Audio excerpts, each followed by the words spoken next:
Welcome back to Coaching with Kori. And this is our third video in a series of 3, so it's our final, speaking about menopause.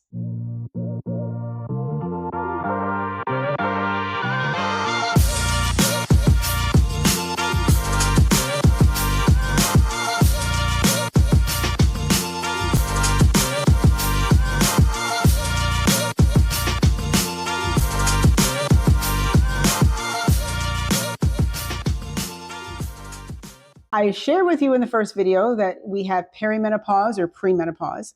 The second video is menopause, and this one is postmenopause. And the word menopause is scary to some men. But let me tell you something, it doesn't have to be.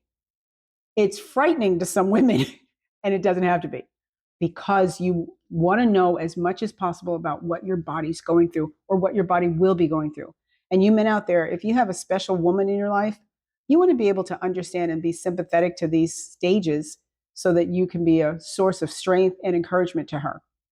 As I said before, we spoke about those other levels or other steps in menopause, and today is postmenopause.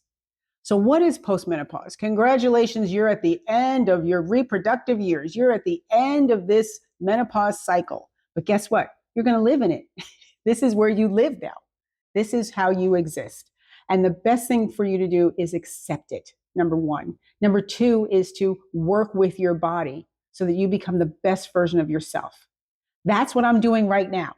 I am in postmenopause, and I'm so proud of myself because it took a lot to get here. It took a lot of blood tests to make sure my hormones are balanced. And you can constantly do that. You will constantly do that to make sure that you are balanced in your body, because your body takes on your mind, and your emotions make you function as a human being. And if you want to be at the best possible level for yourself, you want to make sure that you're balanced. So in this area, in this postmenopause, this is where we talked about estrogen before. Well, your estrogen and your progesterone are at its level. You're no longer ovulating for your menstrual cycle to produce babies. So these places are at the lowest level. Your estrogen and your progesterone are at your lowest level. And because they're at your lowest level, this is where that compound pharmacy works. Your bioidentical hormones come into play. You have to put back what is no longer there in order for you to function as a whole.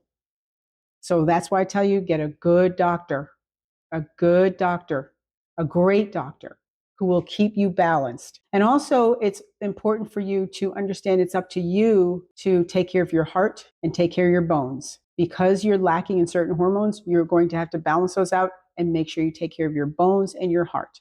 Our muscle tissue isn't as strong as it used to be, or isn't as potent. So it's important for you to work out properly. You may not work out as heavily as you used to because your muscles are not as strong and your bones can't handle it. So it might be time to take up yoga or Pilates or something that you can build upon, but it's not overstressing yourself. That's what I do. I do yoga. That's what I've chosen to do. I do yoga. And I practice yoga in my home because it gives me peace and it gives me a sense of concentration. Also taking strideful walks. Strideful, I say, not little pitter-patter, but strideful walks to keep that heart balanced. Take good walks during the day. You guys have seen some of my pictures and my videos of me walking my dog Theo. I love taking that walk because it's a refreshing for the day. It gets your heart beating, and it gets your blood flowing. It's just good for you. You got to take care of you so that you can take care of others, correct? So in this postmenopause, you're still going to deal with second guessing yourself. Am I doing this for the right reason? What is my motive behind this? Because again, your hormones are trying to balance out. So if you start feeling like you're a little bit too bitey, like we talked about from way at the beginning, premenopause, think about what you're saying and why you're saying it and how that affects other people. Also, consider getting together with other women of your age so that you have a core group of women who can just laugh about certain things and say, yeah, I'm going through it too. It's almost a healthy therapy, again, amongst a group of your peers. So again, this is your postmenopause. If you find that you're intense, your symptoms are intense, like you're just feeling really depressed, or you're still going through balancing the hormones too much, this is when you want to go to a specialist. And your doctor should suggest a specialist to you. And for you men out there, you're going to have to deal with all of this too. You're going through it with her. And so you want to get yourself some help. You want to get yourself some, some other guys that you might be able to talk to who are going to speak positive about this situation, about this time in life. So you guys are going to have to learn how to work with your wife or your partner through this also. And Stephen and I did a show a couple of seasons ago. We did a show back on about menopause and andropause and what that looks like for couples. It's a funny show, but it's a factual show. So just be aware of that, guys, that your women, they need you. They need your support. And through this post-menopause, when your muscle tone is not as strong and you might feel like you're getting a little saggy or you're not as attractive, it's nice for your spouse or your partner to just highlight the beauty in you. It just feels good. It's like, okay, there is something still there that's beautiful. So I just wanted to share that with you. And that's the post-menopause.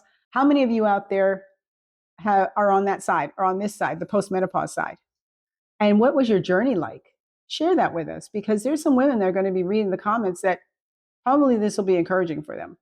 What was your journey like, and what did you feel helped you the most through your journey of menopause? So thanks so much for joining us on this journey of menopause. And until next time, thanks for joining Coaching with Kori.